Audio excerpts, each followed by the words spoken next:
Ecce homo est une locution latine tirée de la Bible, plus précisément de l'Évangile selon saint Jean.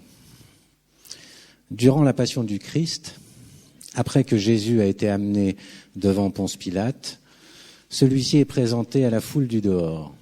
Il est écrit « Jésus vint alors à l'extérieur, il portait la couronne d'épines et le manteau de pourpre. Pilate leur dit « Ecce homo » « Voici l'homme ». Mais cet homme, par quel bout le prendre ? Est-il certain qu'il soit là où on l'attend ? En préparant ce colloque et en rédigeant une première version de l'argumentaire, je suis tombé dans le panneau, m'en mêlant les pinceaux du côté organique de l'affaire, à savoir la sexualité masculine concerne les hommes. Obnubilé par le pénis, j'en oubliais le b.a.-ba freudien, à savoir l'affirmation de la bisexualité. Cette constitution bisexuelle de l'être humain est abordée par Freud dès 1896 dans sa correspondance avec Fliss. Qu'il soit clair que la bisexualité dont il est question n'a rien à voir avec le fait de coucher avec un homme et avec une femme. Il s'agit d'une bisexualité psychique.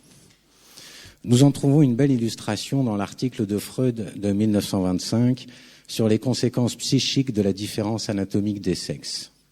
Il écrit « J'ai exposé ailleurs, dans la disparition du complexe d'Oedipe, dont il a été question ce matin, que l'attitude oedipienne du petit garçon appartient à la phase phallique et périt lors de l'angoisse de castration, c'est-à-dire de l'intérêt narcissique pour l'organe génital. » Il ajoute, et c'est ça qui est très important, à mon sens, une complication vient rendre la compréhension plus difficile, c'est que le complexe d'Oedipe lui-même, chez le garçon, est doublement orienté,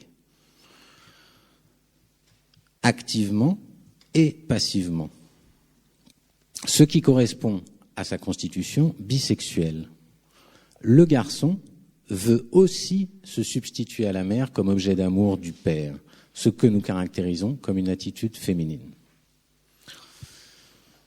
Je ne suis pas le seul à m'être fourvoyé dans la génitalité, semble-t-il, puisque presque un siècle après Freud, M. Prado de Oliveira reprend cette question dans un article publié dans la revue Confrontation, daté de l'automne 1981, et portant sur la sexualité masculine.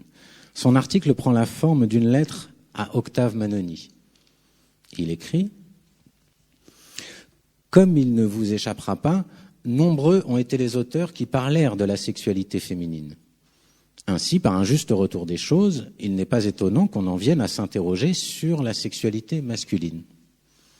Or, le problème est justement que ces différences sont très atténuées à l'égard de la bisexualité foncière de l'être humain, ce qui nous renvoie à quelque chose d'antérieur à toute séparation hâtive entre masculin et féminin, tout au moins dans le champ de la psychanalyse.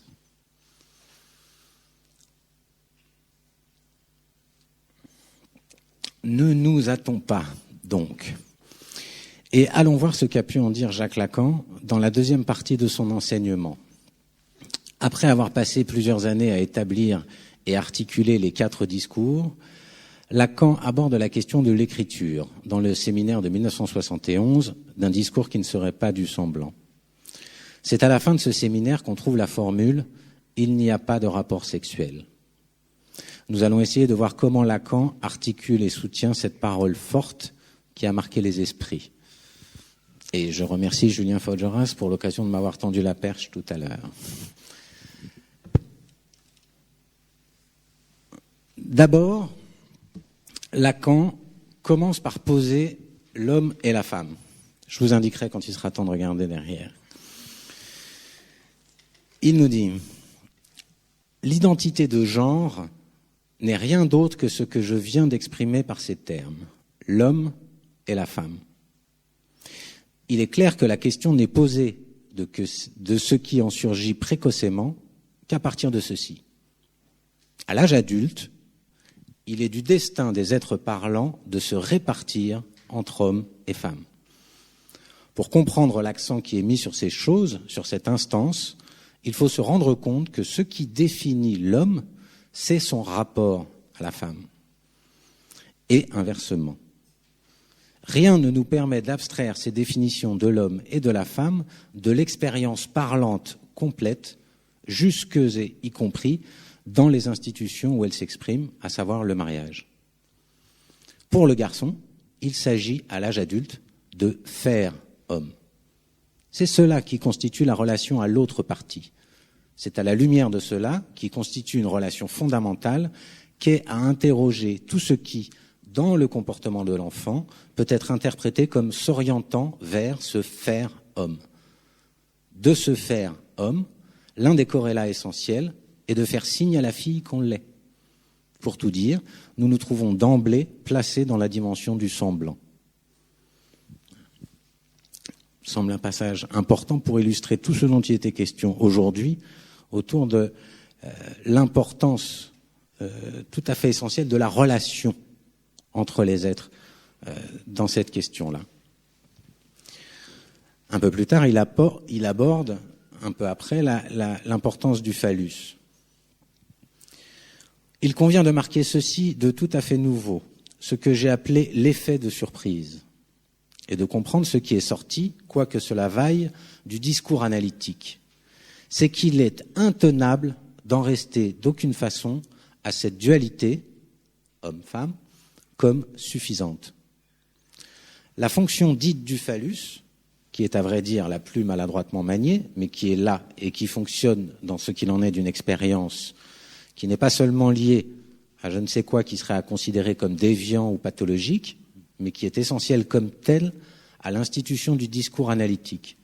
Cette fonction du phallus rend désormais intenable la bipolarité sexuelle, et intenable d'une façon qui volatilise littéralement ce qu'il en est de ce qui peut s'écrire de ce rapport. Le phallus, en mettant l'accent sur un organe, ne désigne nullement l'organe dit pénis, avec sa physiologie, ni même la fonction qu'on peut, ma foi, lui attribuer avec quelque vraisemblance, comme étant celle de la copulation. Si l'on se rapporte au texte analytique, il vise de la façon la moins ambiguë son rapport à la jouissance. Et c'est en cela qu'il le distingue de la fonction physiologique. Il y a, c'est cela qui se pose comme constituant la fonction du phallus, il y a une jouissance qui constitue dans ce rapport différent du rapport sexuel, quoi ? Ce que nous appellerons sa condition de vérité. Voilà où et en quoi réside l'incompatibilité de l'être et de l'avoir. C'est ça qui s'appelle la castration.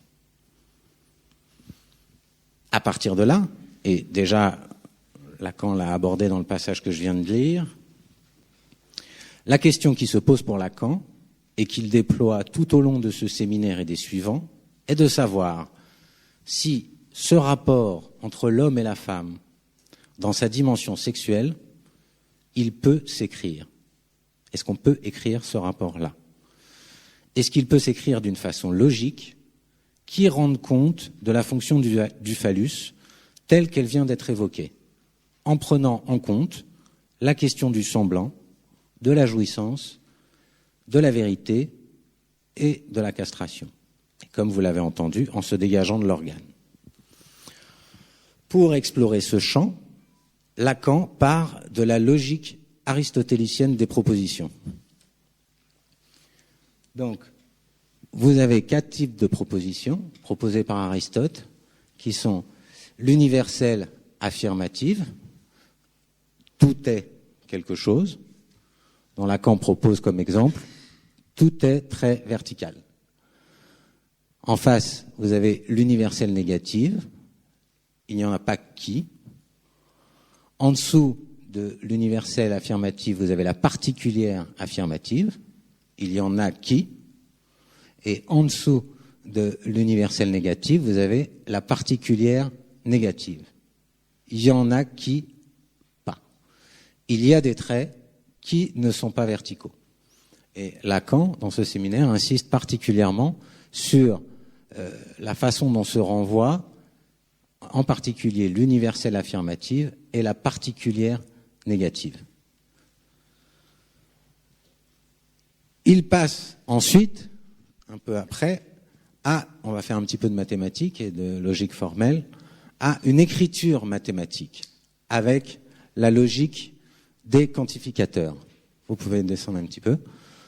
Donc, qui reprend les propositions aristotéliciennes, mais en les écrivant de façon mathématique. Donc, le signe A à l'envers signifie quel que soit, ou bien tout. Le signe E à l'envers signifie il existe. Donc, vous avez 4 propositions qui correspondent aux propositions aristotéliciennes. La première en haut à gauche, quel que soit x, alors on a une fonction phi de x.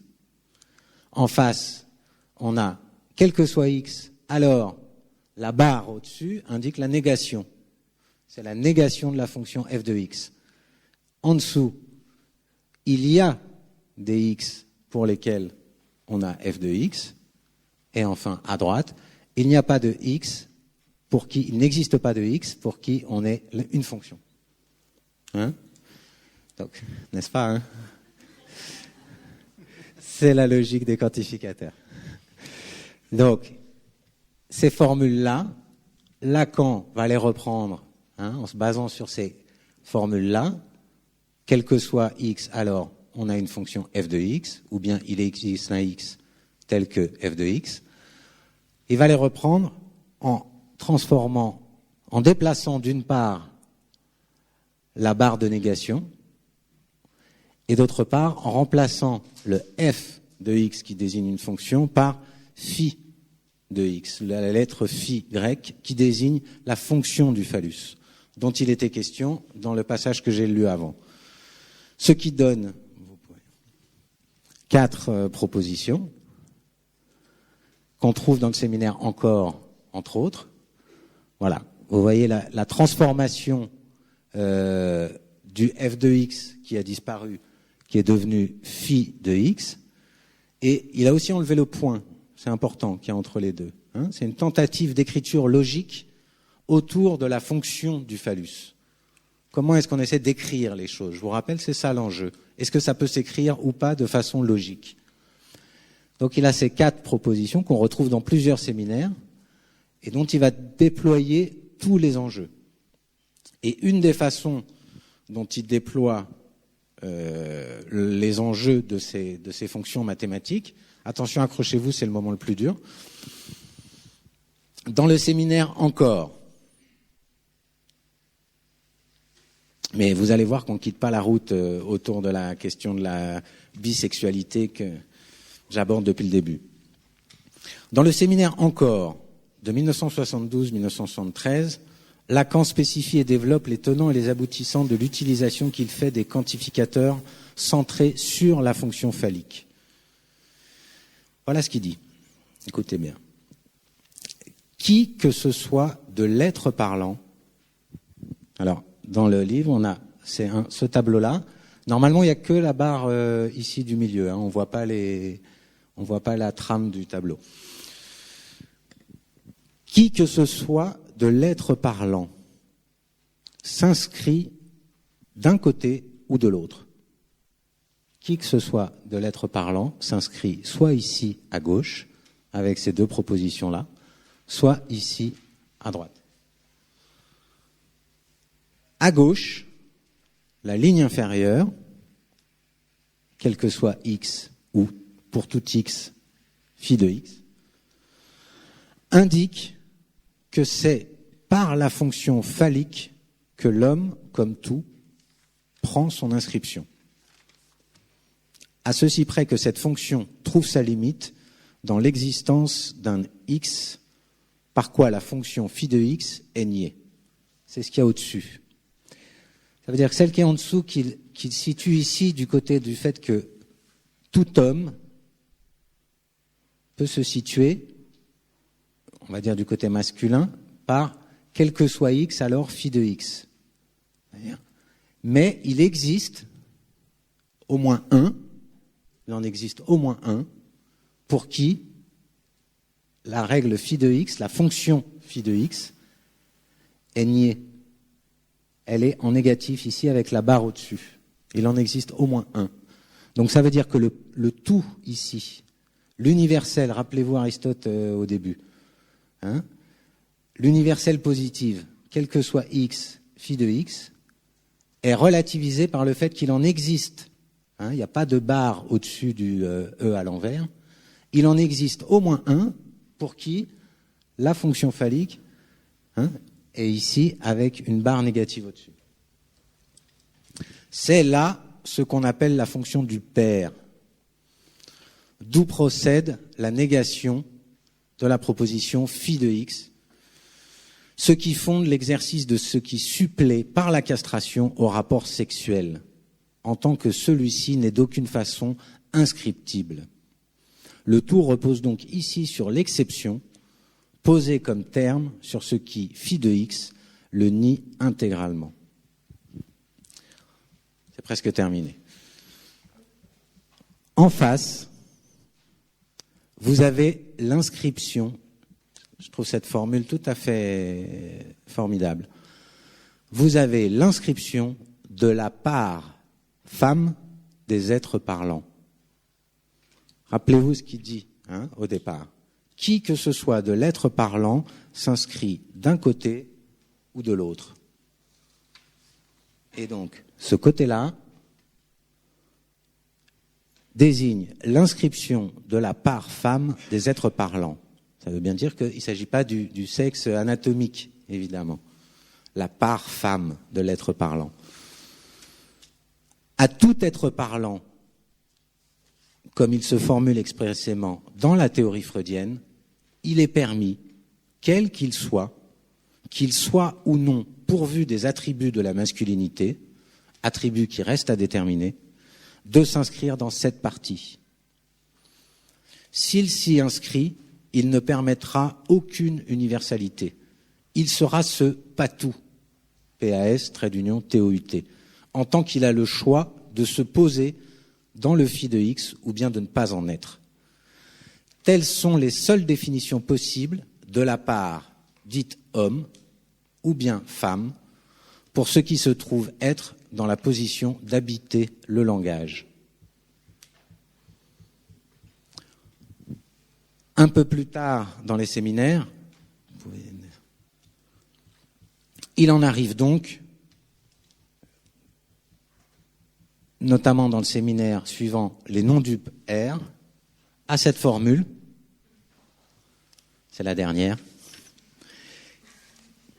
qui justement peut se lire qu'il n'y a pas de rapport sexuel. C'est-à-dire que là, vous avez une fonction f, là pour le coup c'est une formule tout à fait mathématique, avec derrière une fonction de f concernant deux éléments qui sont x et y. D'accord ? Et là, ce qui est écrit avec les signes logiques tels que je vous l'indiquais et avec la barre de la négation, c'est que cette fonction-là, qui donnerait un rapport entre x et y, cette fonction, elle n'existe pas. D'où le fait que vous avez la barre négative au-dessus. Ce qu'il dit, dans cet imaginaire qui est justement ce que met en question la moindre expérience du discours analytique, c'est que il n'y a rien de plus flou, que l'appartenance à un de ces deux côtés. Celui que je désigne de X et l'autre de Y. Justement en ceci que, du même coup, il faut que je marque qu'il n'y a nulle fonction qui les relie. Alors il s'agit de savoir comment tout de même ça fonctionne. À savoir que tout de même ça baise là-dedans. C'est à partir de là, de cette impossibilité à écrire le rapport sexuel, que Lacan aboutit à la théorie des nœuds, qu'il va développer par la suite, articulant d'une nouvelle manière le réel, l'imaginaire et le symbolique. Je vais maintenant essayer d'illustrer cela avec quelques situations tirées de ma pratique clinique.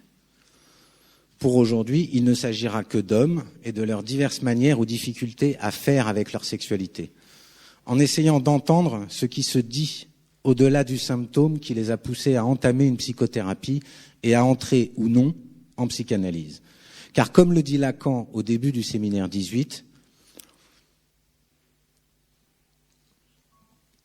la dimension du symptôme, c'est que ça parle.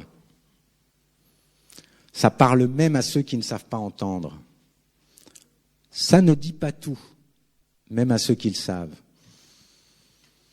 Dans notre pratique quotidienne, nous n'avons pas souvent l'occasion de voir sous nos yeux les relations de couple. S'il peut arriver qu'un psychanalyste reçoive les deux membres d'un couple, il ne les reçoit pas en même temps. Et il travaille avec les signifiants de l'un et de l'autre.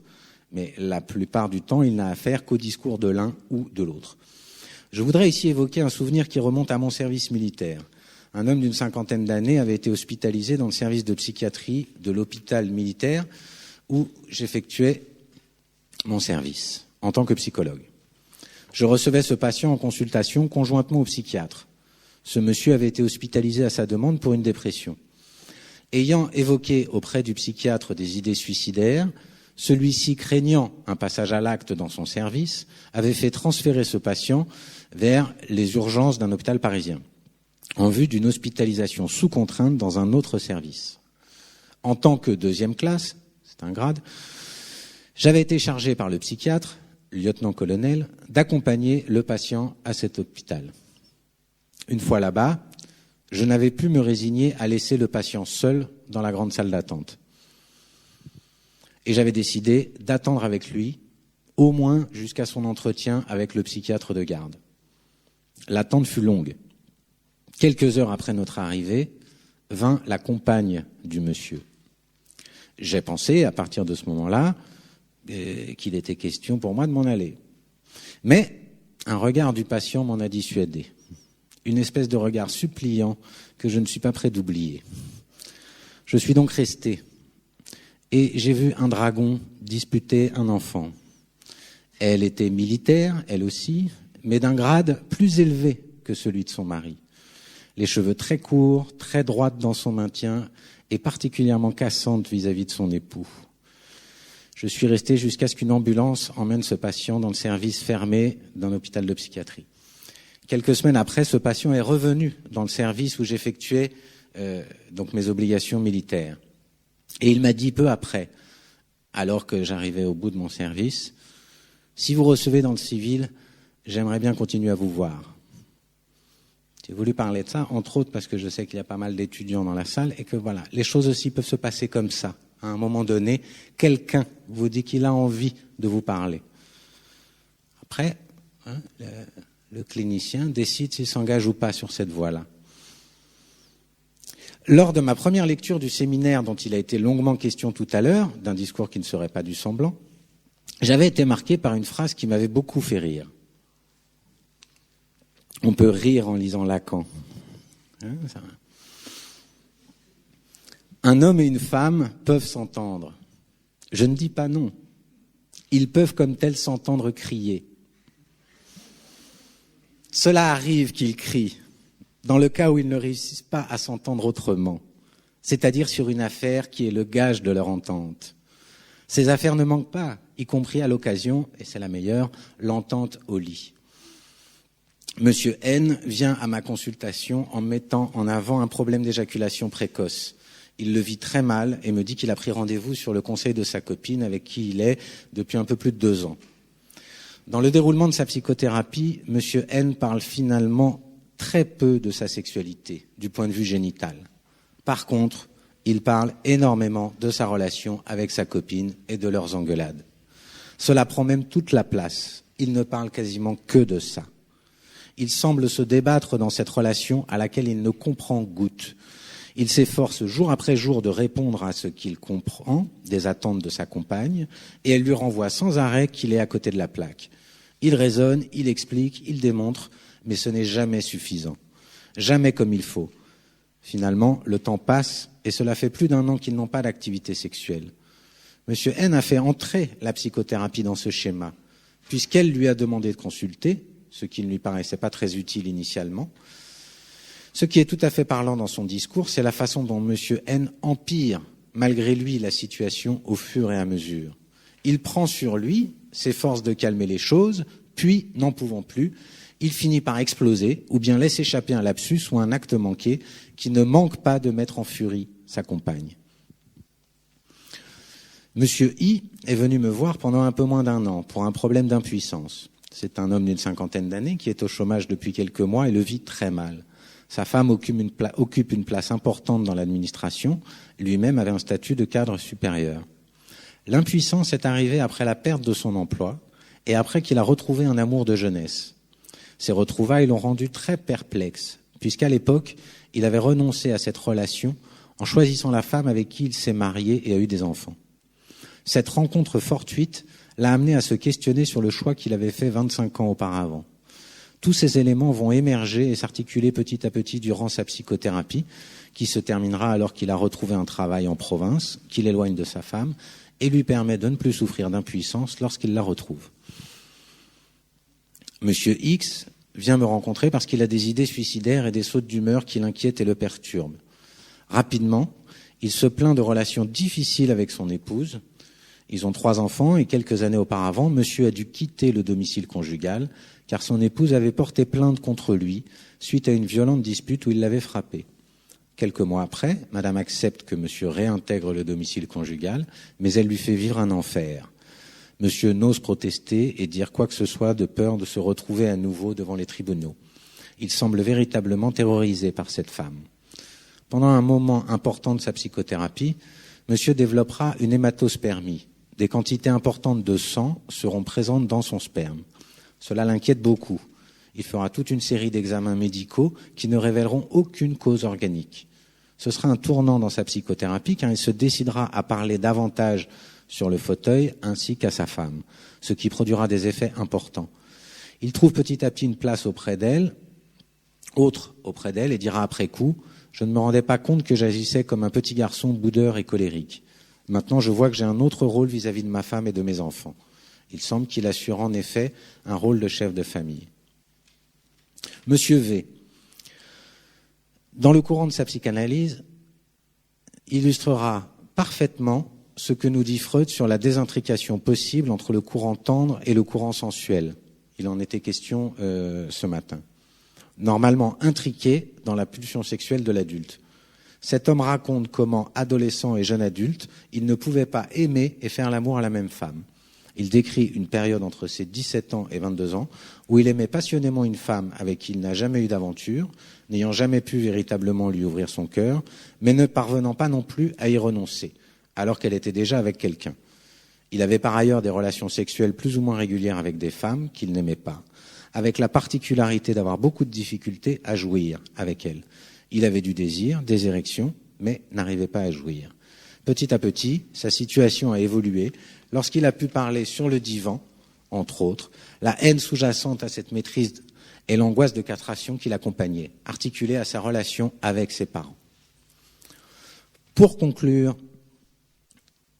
et boucler la boucle, sans revenir tout à fait au même point, ce qui permet de faire spirale et de ne pas tourner en rond, je vous indiquerai qu'un Ecce Homo désigne aujourd'hui un tableau ou une sculpture représentant le Christ couronné d'épines, image de la grandeur dans la souffrance.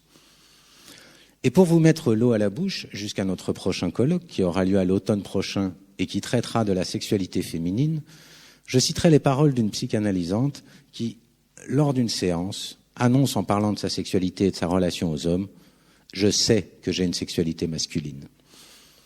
Et enfin, je laisse la parole au poète Honoré de Balzac qui, dans son roman « Illusion perdue », présente l'un des personnages féminins de cette façon. Ève était une grande brune, aux cheveux noirs, aux yeux bleus. Quoiqu'elle offrît les symptômes d'un caractère viril, elle était douce, tendre et dévouée. Je vous remercie.